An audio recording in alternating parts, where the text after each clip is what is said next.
Hey everybody, this is Bart Hanson for CrushLivePoker. We're going to take a look at another hand involving me and max value crypto Wesley. Played from the same night. If you didn't catch it, I put up a video from a few days ago on Sunday dealing with the spot that I did not value bet. Here we are going to take a look at a limped pot that I thought was a little bit tricky myself versus Wesley as well. And to set this one up again, this is a 5-5 with a 100 ante game.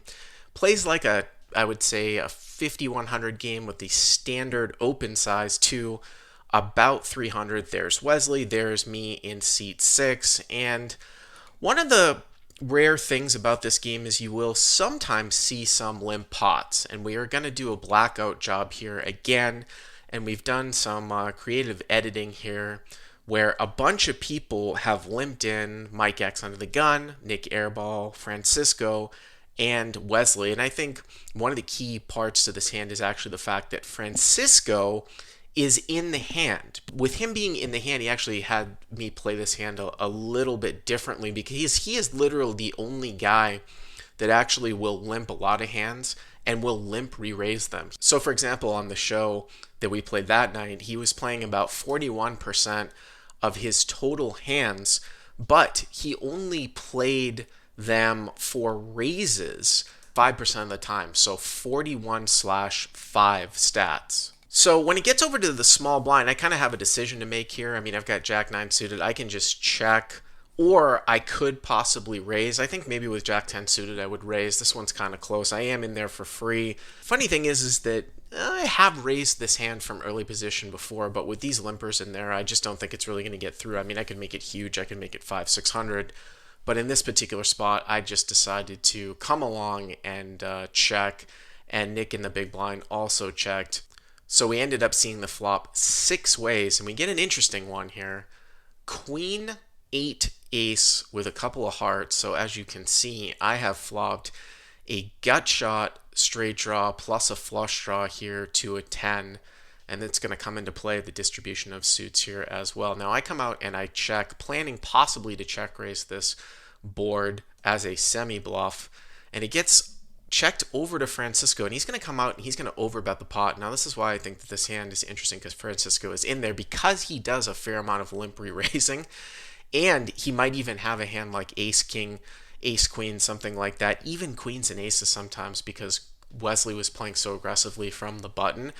I think with him coming out and overbetting the pot, even though he might even have some ace x only, I would play this definitely differently than if someone else did, where I might very well just attack this bet with my combo draw. Now something a little bit unexpectedly happens here. Wesley now is going to raise. So it goes from 200 from Francisco, who might be in there with a sneaky big hand, and then Wesley raises it to 600, and now I'm sitting here in the small blind with this combo draw. Now obviously I think that this hand is too big to fold against these particular players, but I did notice the texture of the board and the distribution. It's important to point out that someone could have queen x of hearts here. Obviously some could have the king high flush draw.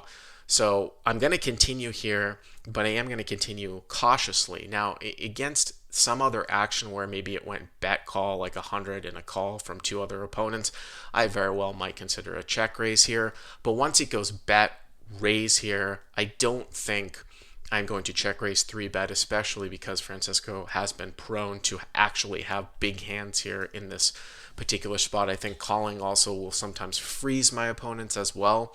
So that's how I decided to proceed with the hand. You can see the stack sizes are accurate. I've got just over 26,700. So I play the call. So 200 up to 600 in a call. And Francisco quickly calls behind. Now, for me, that's decent because I think that he would bet 3-bet with a hand like if he had limped in with aces, queens, ace, queen, something like that.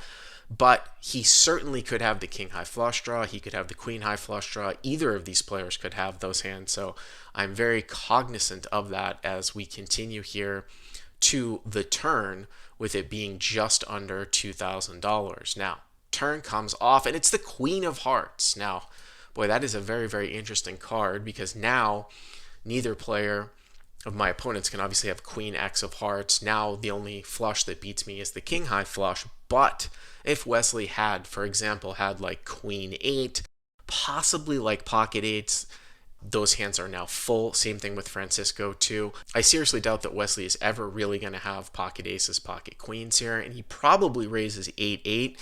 So his only full house here is most likely like a hand like queen 8, but I do think that Francisco can have some boats here as well if he did decide to just call with ace queen, although he did make a quick call here on the flop. But the king high flush draw on the flop now beats me, so I'm going to proceed with caution here and kind of see what happens. So I come out here and I do check, and it quickly gets checked around. So I tend to doubt that Wesley really has anything that's super strong. He can't have, like I said, queen X of hearts now, and I don't think that he's full.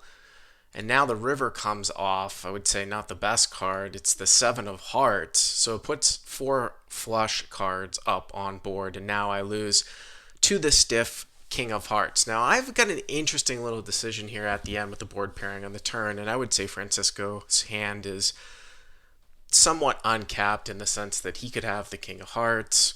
He could also have a tricky little boat, something like that. I have the jack and the 9. So really the only thing that I would be targeting here with a bet would be the sort of stiff 10 of hearts, unless Francisco had turned some sort of 2-card heart draw. It gets really interesting when you really examine the board here, because he can't have 10-9 of hearts, he can't have jack 10 of hearts, the 8 and the 7 are already out there, so it'd have to be like 10-6 of hearts, something like that was checked through on turn. And I find it sort of hard to believe that anyone else really has just the stiff 10 of hearts. When I say stiff, meaning like the 1-card 10 of hearts, I mean it would have to be something like ace 10 off with the 10 of hearts, queen 10 off with the 10 of hearts, which would probably bet through on turn if Wesley had it.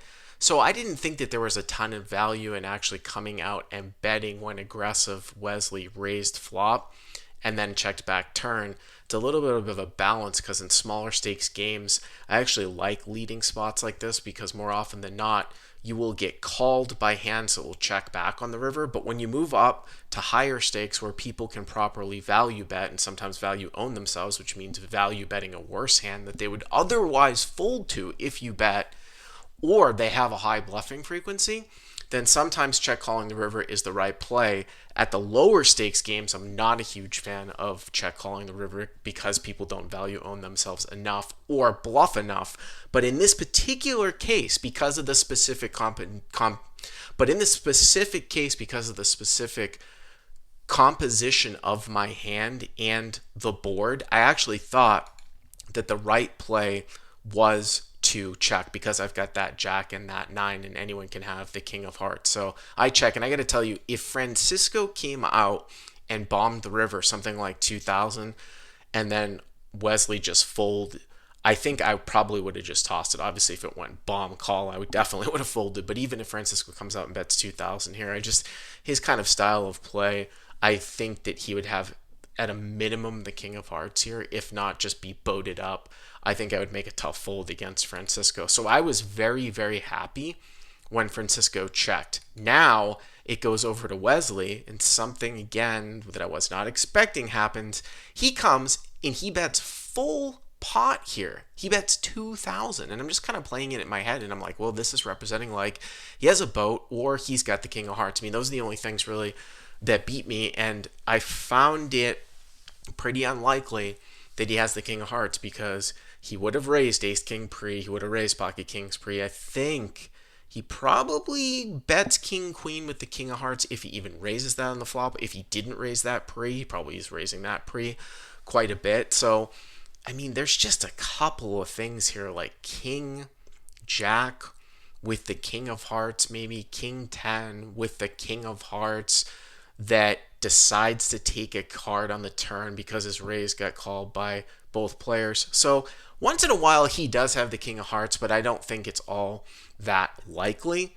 And then, the other times is where I think that he's bluffing. I didn't really think that he was actually going to be value betting something that was really worse, because again, for him to have the 10 of hearts, it would have been oddly played, and he loses to the jack and to the king. So my hand is squarely a bluff catcher now, but with some of the stuff that I had seen him do, I think it's probably a fairly clear-cut check call, which is what I did.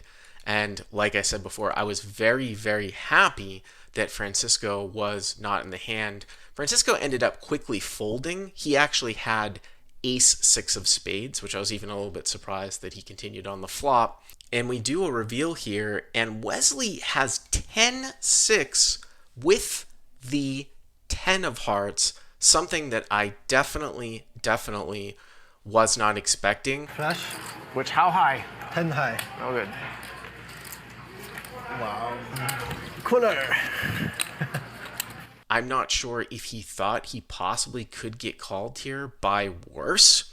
Betting 2,000 on this paired board when it went bet, raise, call on the flop. I just don't know if he's trying to necessarily fold out the Jack of Hearts, but very, very sort of strangely played, and it was a nice hand there for me to win. It's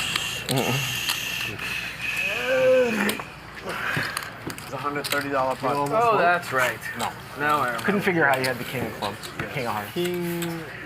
Yeah, you only lose 2 king. Because I think you would bet the turn too. That's not opposite. If you're gonna raise. No, like maybe I only have one heart of a king. Yeah, but wouldn't you bet the turn if you raise the flop? If you raise the flop, why would you raise the flop? Because I think one of you have already have the flush. Oh, maybe. I can. Then you got my money. 300. Then you got my money.